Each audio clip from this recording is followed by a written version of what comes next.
Baik, kita mulai. Assalamualaikum warahmatullahi wabarakatuh. Waalaikumsalam warahmatullahi wabarakatuh. Selamat sore, salam sejahtera bagi kita semua. Eh, Sore ini kita akan kuliah pengganti pemuliaan mutasi. Mohon maaf, jadi diundur dua kali ya. Nah, tadi pagi saya kelupaan dan tidak menulis di jadwal bahwa ada kuliah pengganti pukul 9, padahal eh, saya sudah berjanji untuk ketemuan dengan Rektor Gunadarma di Jakarta ya, baru nyampe eh, sekarang di rumah. Baik, kita silakan nanti diisi di PB Lecturer untuk presensi sebagai kuliah pengganti. Ini adalah pertemuan kedua dan pertemuan terakhir bagian saya tentang bagaimana pendugaan parameter genetik untuk populasi hasil mutasi. Ya, karena ini pendugaan parameter genetik, tentu yang akan dikaji adalah karakter-karakter kuantitatif. Ya, kalau karakter kualitatif kita bisa mempelajari perubahan yang terjadi itu secara fenotipik ya, berdasarkan observasi ya.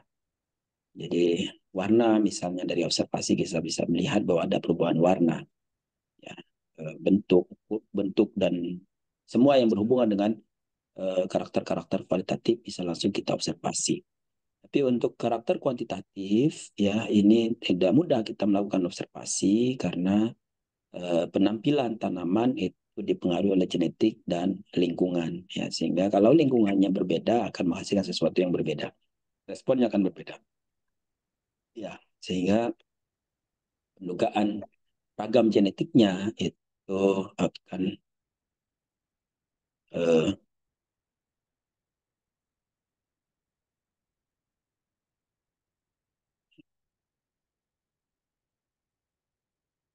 eh, akan berbeda ya. Nah, dalam pendugaan parameter genetik untuk karakter kuantitatif populasi hasil mutasi ini kita bagi menjadi tiga. Yang pertama adalah tanaman menyerbuk sendiri yang diperbanyak dengan benih, kemudian tanaman menyerbu silang yang juga diperbanyak dengan benih, dan tanaman yang membiak vegetatif. Ya, minggu lalu kita sudah membahas tentang tanaman menyerbuk sendiri yang diperbanyak dengan benih ya, baru sebagian sebagai pengantar gitu ya.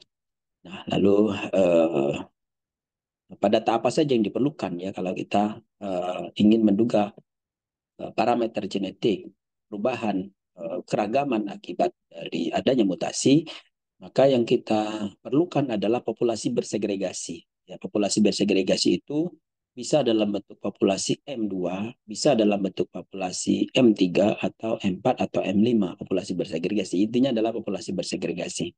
Ya, kalau kita akan ngambil di populasi M5, maka sebaiknya populasi kalau populasi F3, maka populasi M3 itu sebaiknya tidak merupakan hasil seleksi dari M2. Nah, ini masalahnya ya. Kalau sudah hasil seleksi dari M2, maka kita bisa menduga dengan cara yang lain. Sehingga populasi yang bersegregasi itu betul-betul pure, hasil sampling dari M2, kita bisa menduga parameter genetiknya melalui pendugaan ragam lingkungan ya. Ragam lingkungan itu akan diduga melalui M0. Karena M0 itu yang kita gunakan tanaman menyerbu sendiri itu adalah homozigot, maka ketika ada keragaman, harusnya itu adalah seragam. Ketika ada keragaman, maka berarti itu adalah pengaruh lingkungan. Ya, jadi pengaruh lingkungan dapat diduga melalui keragaman dari populasi M0. Ya, M0 dibuat ulangnya cukup, ya 3 ulangan dan menyebar di semua M2, menyebar di semua populasi bersegregasi sehingga pendugaan ragam lingkungan akan lebih baik. Ya, jadi misalnya ada 200 tanaman di M2, ini adalah angka minimal. Kalau bisa lebih banyak lebih bagus. Maka M0 itu harus disebar di barisannya M0 harus disebar di M2 tersebut. Jadi ulangannya maksud saya, ulangan satu, ulangan dua, ulangan tiga. Tentu dalam ulangan satu M0 itu harus ngumpul jadi satu sehingga bisa kita jadikan ragam yang terbentuk itu adalah menjadi suatu ragam yang eh, eh, dalam suatu lingkungan tertentu, ya. Nanti ragam lingkungan lain akan diduga dari ulangan yang lain dan seterusnya. Sehingga kalau kita punya ragam M0 di ulangan 1, kemudian ragam M0 di ulangan 2, ragam M0 di ulangan 3, ya kita bisa tinggal rata-ratakan saja. Berarti rata-rata ragam M0 dari 3 ulangan itu adalah ragam M0. Ragam M0 ini bisa menduga ragam lingkungan tadi seperti yang saya sampaikan, karena M0 itu merupakan populasi yang galur murni, yang tentu kalau populasi galur murni dia akan seragam, ya. Harusnya kalau ada perbedaan itu akibat dari ragam lingkungan. Sementara ragam M2 karena ada peran lingkungan di sana, ya ragam M2 adalah ragam yang ada lingkungan, ada genetik. Ya, kita tahu bahwa kalau ada lingkungan dan ada ragam genetik itu adalah fenotip. Sehingga ragam M2 itu adalah menduga ragam fenotip.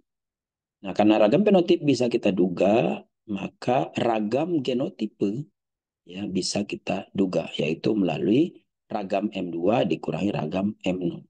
Ya.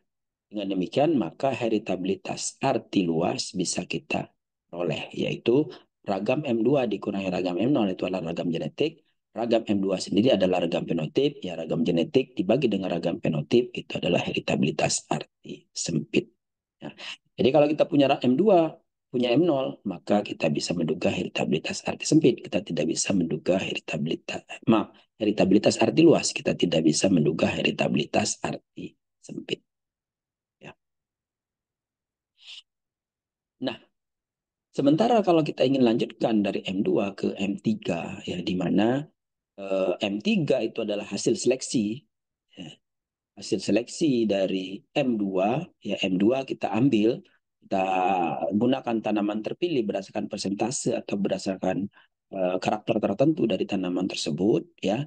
Lalu kemudian kita ambil sejumlah yang kita inginkan berdasarkan persentase tadi atau berdasarkan batas minimal dari karakter tersebut. Sebagai contoh, kalau jadi ada dua cara kita melakukan seleksi TM2. Kita tentukan dasarnya, ya ada berapa tanaman yang misalnya produktivitasnya harus minimal 7 ton. Maka di atas 7 ton lah kita ambil untuk dilanjutkan, gitu ya. Nah, tapi ada juga yang menggunakan persentase. Jadi ambil 10% dari tanaman terbaik, misalnya dari karakter yang kita harapkan itu. Apapun juga itu silakan yang mana. Tapi yang jelas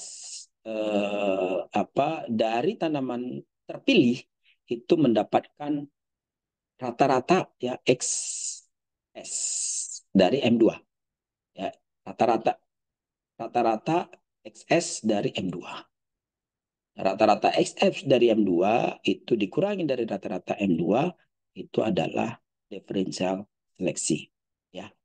Jadi kalau differential seleksi itu sudah kita peroleh, lalu kemudian M3 kita tanam ya dari populasi M2 itu, ada rata-rata M3, ada rata-rata M2, maka rata-rata M3 dikurangi rata-rata M2 itu adalah delta G, R, dan rata-rata SM ya 2, rata-rata SM2 dikurangi rata-rata M2 itu adalah diferensial seleksi seperti yang saya sampaikan tadi, maka heritabilitas arti sempit itu bisa diperoleh melalui X rata-rata M3 dikurang rata-rata M2 dibagi dengan rata-rata SM2 dikurangi rata-rata SM. Ya. Itu adalah heritabilitas arti sempit. Delta G dibagi dengan diferensial seleksi. Kenapa bisa demikian? Karena delta G atau kemajuan seleksi itu adalah heritabilitas dikali dengan diferensial seleksi. Ya. Ini disebut dengan release heritability. Ya, release heritability. Nah, bagaimana cara mengantisipasinya agar ini data valid? Maka M3 dan M2 ditanam secara bersamaan.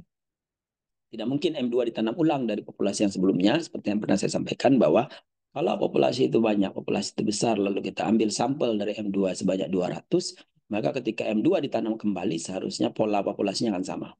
Ya.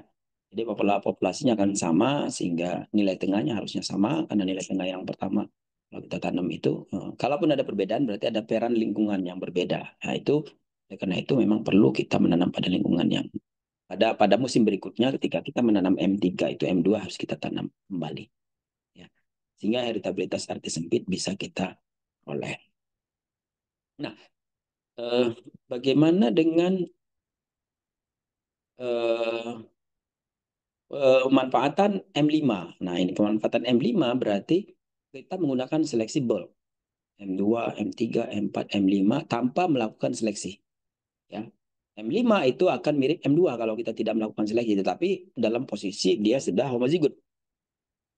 Jadi setiap individu itu mempunyai tingkat homozigot, tapi masing-masing individu punya homozigot yang berbeda. Ya, sehingga ada ragam genetik di situ, ada ragam lingkungan.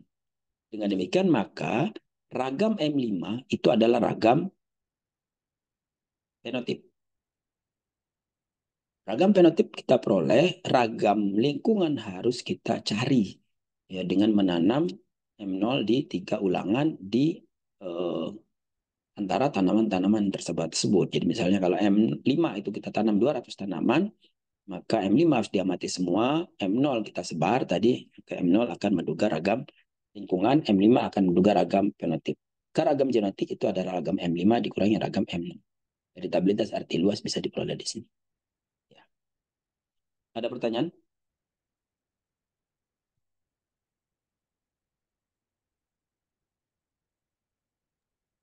Maaf, Prof, mohon izin. Ya, Untuk yang M0 itu apakah juga ditentukan minimal, kan tadi kan 3 ulangan, Prof ya. hmm? Itu perulangannya minimal berapa atau ada batasan lalu sama-sama dengan misalnya total 3 ulangan itu 200 atau berapa gitu, Prof. Yang Oh untuk ya, M0-nya. ya, bagus pertanyaannya ya. Biasanya kita menggunakan populasi minimal sesuai dengan ketentuan di masing-masing tanaman. Kalau tidak ada, maka bisa mengacu kepada peraturan menteri yang berhubungan dengan eh, penyusunan deskripsi varietas hortikultura misalnya. Di situ ada. Pangan kelihatannya ada juga. Di hortikultura itu ada. Ya, untuk cabai satu ulangan berapa tanaman? 24 tanaman. Gitu ya. Satu ulangan. Sehingga kita mengacu kepada itu. Cabai 24 tanaman, tomat 24 tanaman, yang lain bisa dilihat di sana, ada ya. Berapa jumlah tanaman minimal. Jadi ulangan 1 24 tanaman, ulangan 2 24 tanaman, ulangan 3 24 tanaman. Kalau bisa diamati semua bagus karena ragamnya semakin baik.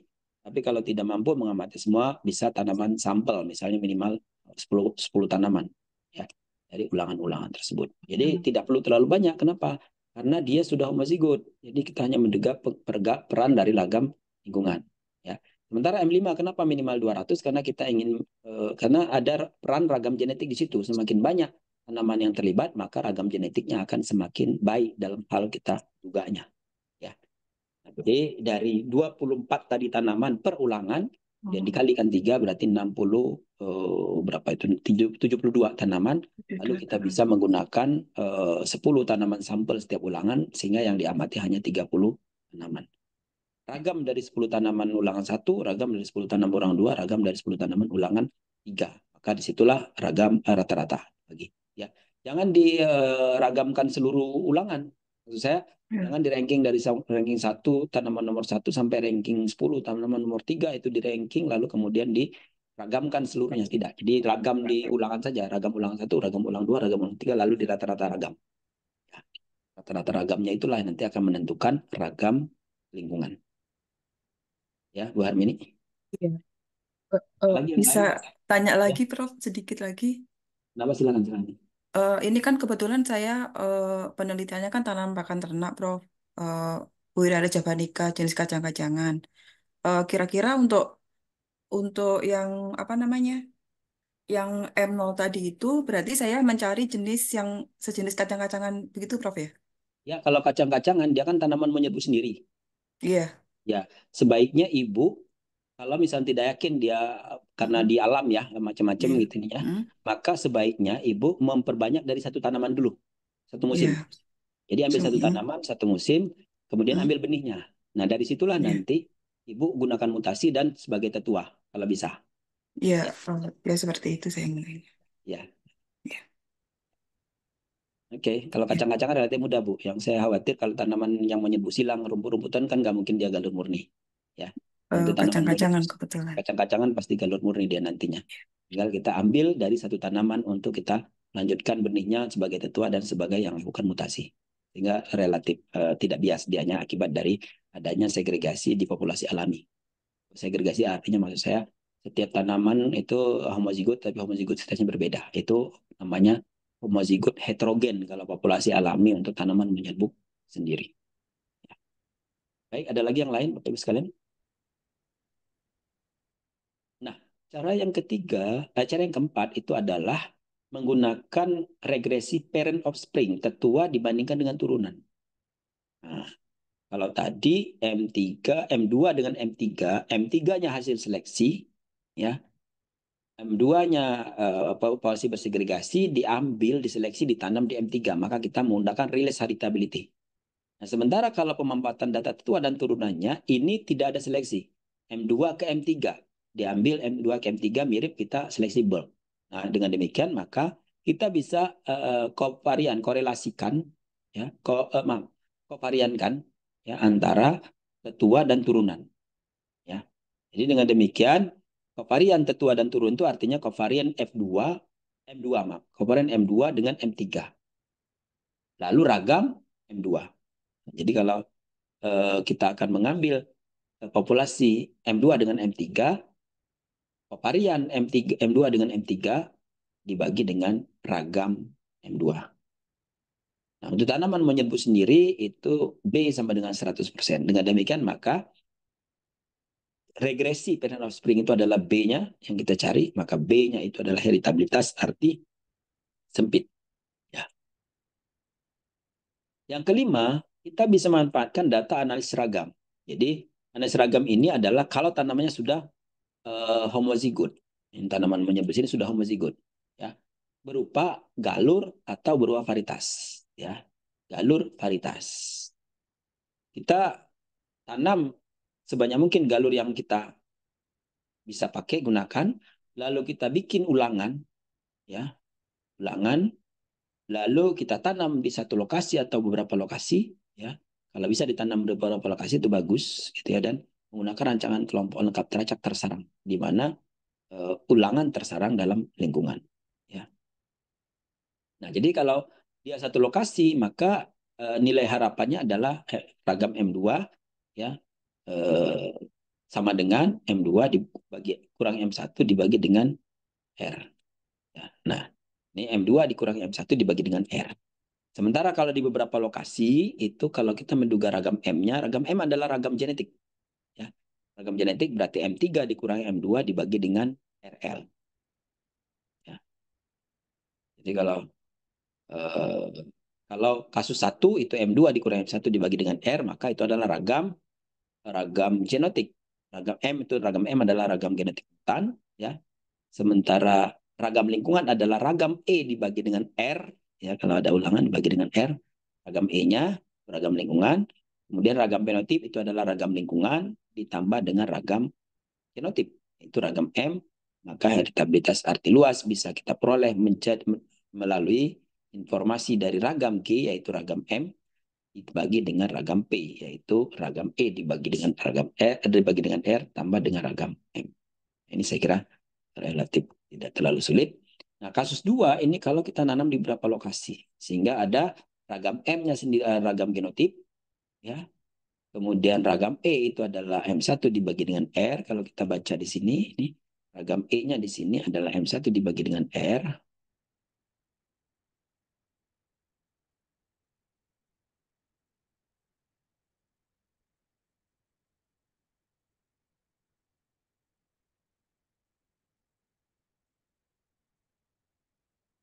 Ini ragam E-nya ini, ya, dibagi dengan ragam R, ragam E dibagi dengan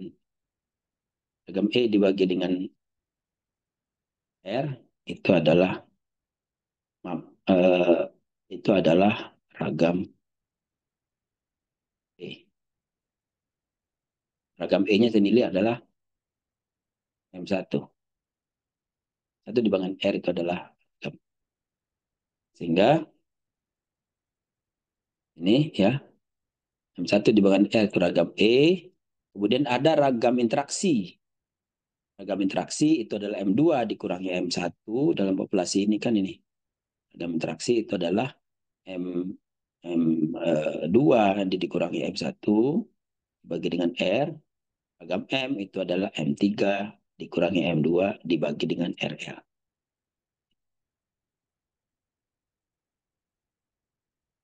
Itu adalah eh, kasus di mana tanaman menyerbuk sendiri. Ya. Berikutnya adalah pendugaan parameter genetik untuk tanaman menyerbuk silang.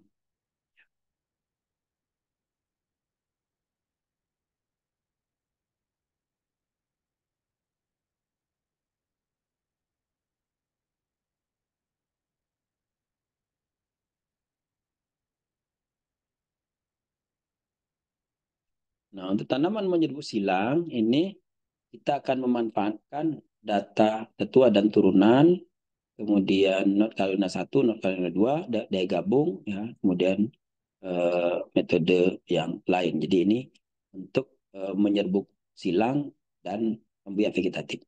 Nah, kalau yang tanaman menyerbuk silang, maka tanaman itu diperbanyak dengan benih, maka yang kita gunakan adalah galur murni.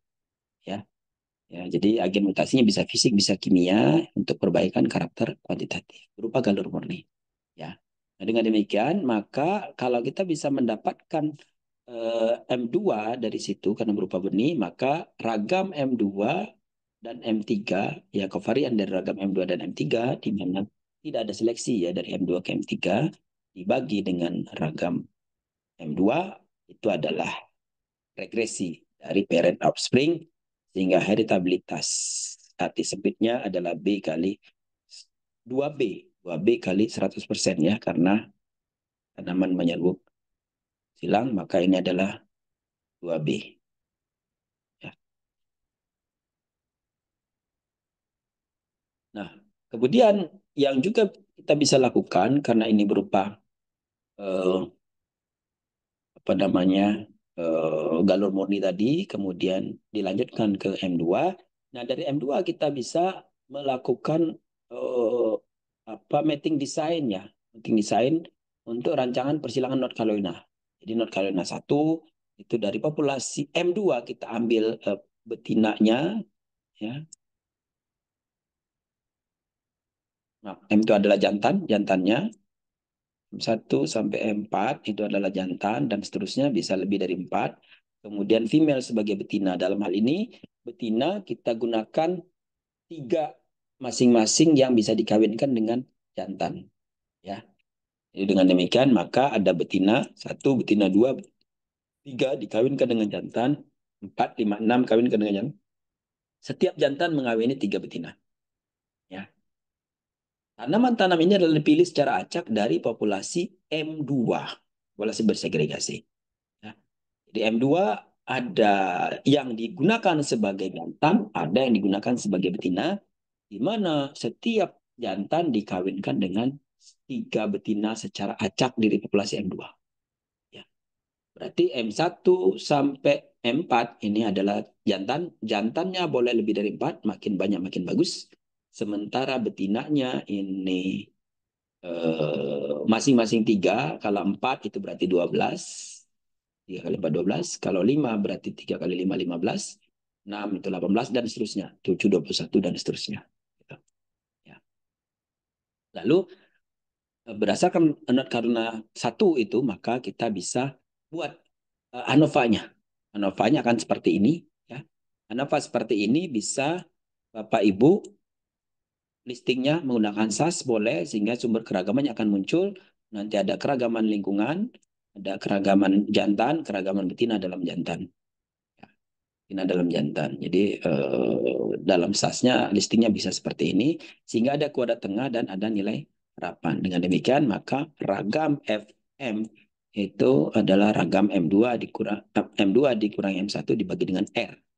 Ya, ragam betina dalam jantan. Ragam M itu adalah ragam M3 dikurangi ragam M3 dikurangi M2 dibagi dengan R. Nah, tapi ANOVA ini harus muncul dulu ya, ada analisis ragam yang ada.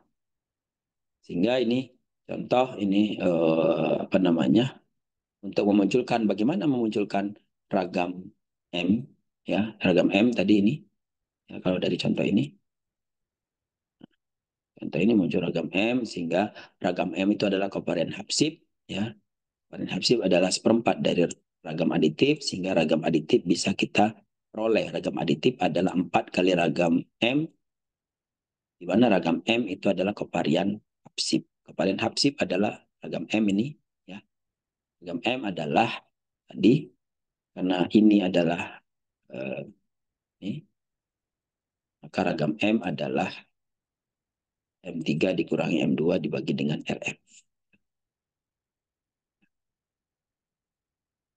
Nah, dengan demikian maka ragam aditif bisa diperoleh, ragam dominan bisa diperoleh. Ragam dominan itu adalah eh, apa? Ada kovarian pulsif di sini, ya, kovarian pulsif di sini, di mana kovarian pulsif itu adalah setengah dari ragam aditif ditambah seperempat ragam dominan. Ragam aditifnya bisa diperoleh dari atas ini, ragam dominan bisa kita peroleh dari ragam kovarian, ya, ragam FM. Ya.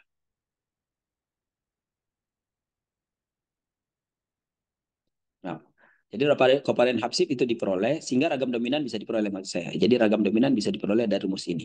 Dengan demikian maka karena eh, dalam rumus yang diperoleh itu kovarian pulsif adalah setengah dari ragam aditif ditambah seperempat ragam dominan, maka ragam dominan adalah 4 kali, ya, 4 kali dari 4 kali dari eh, kovarian pulsif, ya, dikurangi setengah dari ragam aditif. Ragam aditif ada 31.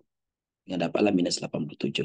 Nah, kalau angka ragam D-nya adalah minus 87, maka ya eh, minus 87 itu berarti 0. Ya, karena tidak ada ragam dominan yang minus. Jadi kalau ada minus berarti 0. Itu adalah not Kaluna 1. Segera di beberapa pelajaran yang lain kita sudah belajar tentang not Kaluna 1. Not Kaluna 2 itu adalah mirip eh, silang faktorial, ya, mirip lini tester di mana ada tetua betina, ada tetua jantan. Tetua betinanya ini, tetua jantannya ini, tetua betinanya ini. Ya, jadi setiap tetua betina kawin dengan tetua jantan. Jadi nanti 4 tetua jantan mengawini, satu tetua jantan mengawini 4 tetua betina. Satu tetua betina mengawini sejumlah tetua jantan dan seterusnya. Sehingga muncullah seperti faktorial ini. Nah, karena dia seperti faktorial, maka analisis ragamnya adalah ada jantan, ada betina, ada jantan, betina kali jantan. Betina kali jantan, ya, ini akan memperoleh ragam ini, ragam F. Maaf, betina kali jantan itu ragam FM, ragam betina, ragam jantan. Ya. Ragam betina itu adalah ini adalah M2, berarti M3 dikurangi M2, ya, dibagi dengan RM. Ragam jantan berarti M4 dikurangi M3, ini karena sama ini, dibagi dengan RF. Maka untuk mendapatkan kovarian aditif itu adalah M4 dikurangi M2 dibagi RF, M3 dikurangi M2 dibagi dengan RM. Ada 2, ya. Sehingga karena dia ada 2, maka bisa dirata-ratakan. Ragam dari M ditambah dengan ragam dibagi F dibagi dengan 2. Ya. Ragam D itu bisa diperoleh oleh kovarian pulsif dibagi dengan ini dikurangi ini, sehingga M2 dikurangi M1 dibagi dengan R itu adalah ragam D, sehingga heritabilitas bisa diperoleh. Nah, yang keempat itu adalah evaluasi daya gabung. Evaluasi daya gabung itu bisa menggunakan keturunan silang puncak, ya, di mana pengujinya varietas bersari bebas, keturunan F1 dievaluasi melalui uji daya gabung. Hasil evaluasi ini menunjukkan kemampuan daya gabung dan masing-masing galur. Selanjutnya bisa dianalisis di alel. Jadi analisis di alel ini seperti biasa, saya kira bisa kita analisis sehingga nanti kita bisa memperoleh kovarian Hapsib dan kovarian Fusib dikurangi 2 kovarian Hapsib, sehingga nanti ragam aditif itu adalah 2 kali ragam GCA, ragam dominan adalah ragam SCA, sehingga ragam genetik itu adalah 2 kali ragam GCA ditambah ragam SCA. Ragam genetik itu adalah ragam genetik ditambah ragam lingkungan, sehingga kalau kita ingin heritabilitas arti luas berarti 2 kali ragam GCA ditambah ragam SCA dibagi dengan ragam fenotip yang diperoleh di sini. Ya. Heritabilitas arti luas. Sementara heritabilitas arti sempit karena dia ada ragam aditif di sini 2 kali GCA ini dapat dibagi dengan ragam. Kalau misalnya bisa dibuat dengan dialel. Jadi populasi galur murni dari hasil mutasi itu bisa juga dibuat dialel untuk tanaman menyerbu silang. Ada pertanyaan tanaman menyerbu silang?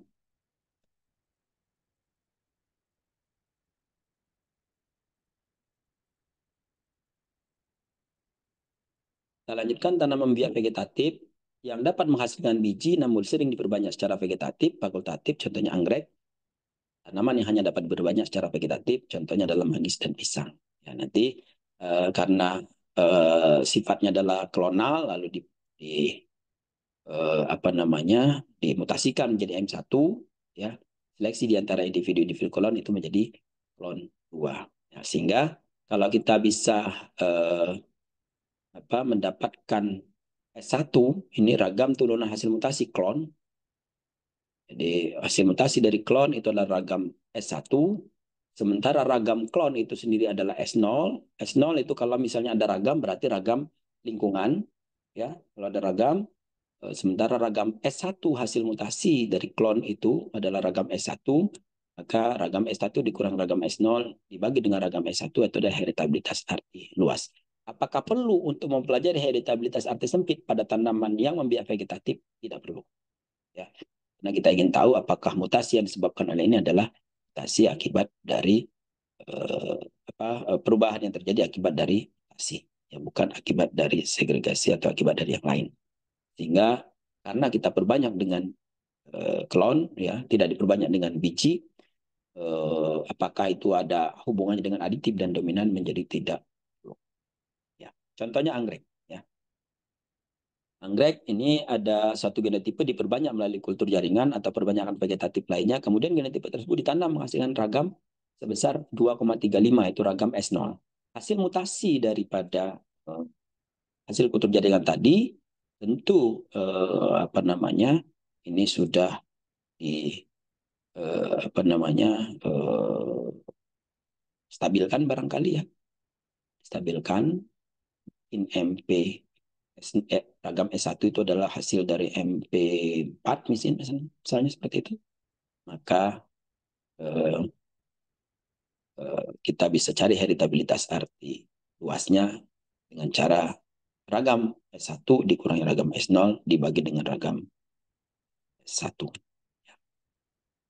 Atau kita bisa menggunakan eh, analis ragam, ya, dengan catatan klonalnya banyak. Jadi klonnya misalnya hasil mutasi itu sudah berupa klon-klon-klon, lalu ingin dievaluasi klonnya, ya kira-kira bagaimana performnya, lalu kita buat ragam. Kita buat analis ragam. Misalnya klonnya ada 10, kita tanam diulang 3 kali. Masing-masing ulangan ada beberapa tanaman, gantung tanamannya. Kalau tanamannya vegetatif yang semusim itu tidak terlalu banyak permasalahan sehingga mungkin 10-20 tanaman, tapi kalau tanaman tahunan mungkin tidak bisa terlalu banyak, tergantung. Tapi yang jelas adalah klonnya harus banyak, ya, dan berulangan. Lalu di blok ya, berulangan, kemudian dapatlah ragam C. Ragam C itu mirip dengan ragam G. M2 dikurangi M1 dibagi dengan R, ya, dapatlah ragam C. Ya, ragam C itu adalah M2 dikurangi M1 dibagi dengan R. Ya, ragam lingkungan adalah ragam E. Sehingga kalau misalnya kita ingin menduga heritabilitas arti luas adalah ragam C. Ragam C itu adalah M2 dikurangi M1 dibagi dengan R. Ya. Ini adalah ragam fenotip. Sehingga ragam C dibagi dengan ragam fenotip adalah heritabilitas arti luas. Ya. Bisa menggunakan ANOVA. Ini contohnya. Ya. Jadi kalau bisa berdasarkan kuadrat tengah bunga mawar di sini itu adalah pada tengahnya 346 untuk klonal, galanya 332, maka ragam C bisa diperoleh, yaitu dari 346 dikurangi 332 dibagi dengan 3 ulangan ke 13,63, kemudian ragam fenotipnya adalah ragam C dibagi dengan ragam lingkungan. Ragam lingkungan bisa dikoreksi dengan dibagi dengan lingkungan R, sehingga ragam E itu dibagi dengan R dapat angka segini. Dengan demikian maka heritabilitasnya adalah 13,28%. Ya inilah heritabilitas arti sempit berdasarkan ANOVA dari klonal. Jadi klonal itu bisa berdasarkan apa namanya ragam dari klon yang hasil mutasinya, ya, atau dibuat ANOVA. Kalau ragam klon hasil mutasi maka dibandingkan dengan eh, klon asalnya, ya, tentu berulangan klon asalnya, ya, kalau bisa seperti kita menanam M2. Sementara kalau ANOVA saya kira sudah berulangan seterusnya gitu ya, dan tidak bisa tidak perlu melibatkan M0 kalau di ANOVA. Jadi hasil mutasinya sudah merupakan genotipe-genotipe yang mengerucut masing-masing genotipe lalu berulangan lalu kita buat ANOVA. Saya kira itu ada pertanyaan.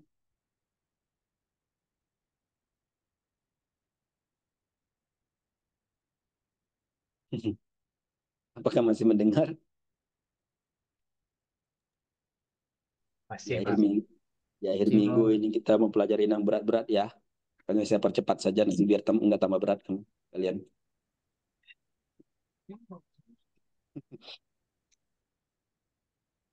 Ya, kalau ada masalah silakan kontak dengan saya berdasarkan materi tadi. Nanti saya akan kirim ke Mbak Deka ininya, materinya. Silakan dibagikan. Ada masalah yang mana yang ingin kita perjelas, ya. Bisa diskusikan lebih lanjut kira-kira mana yang belum dipahami ya. Coba dibaca lagi PPT-nya yang tadi, ya, diutak-atik menggunakan angka yang lain dan sebagainya, sehingga betul-betul paham apa yang saya sampaikan. Intinya adalah populasi hasil mutasi dan parameter genetiknya itu adalah sama dengan populasi yang hasil bersegregasi dari hasil. Ya, kita ngambil dari sana semuanya yang bisa kita pakai. Ya. Bedanya adalah kalau populasi bersegregasi dari mutasi ini kita tidak bisa membangkitkan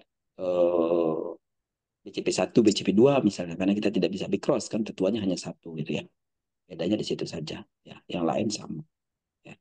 Ya, apa yang bisa dipakai pendugaan parameter genetik menggunakan populasi bersegregasi, silangan F1, F2, dan seterusnya, atau di alel, atau North Carolina, atau apapun juga yang pada populasi yang seperti itu, maka di sini juga bisa kita menggunakan populasi itu, metode itu, ya, dan parameter. Ya.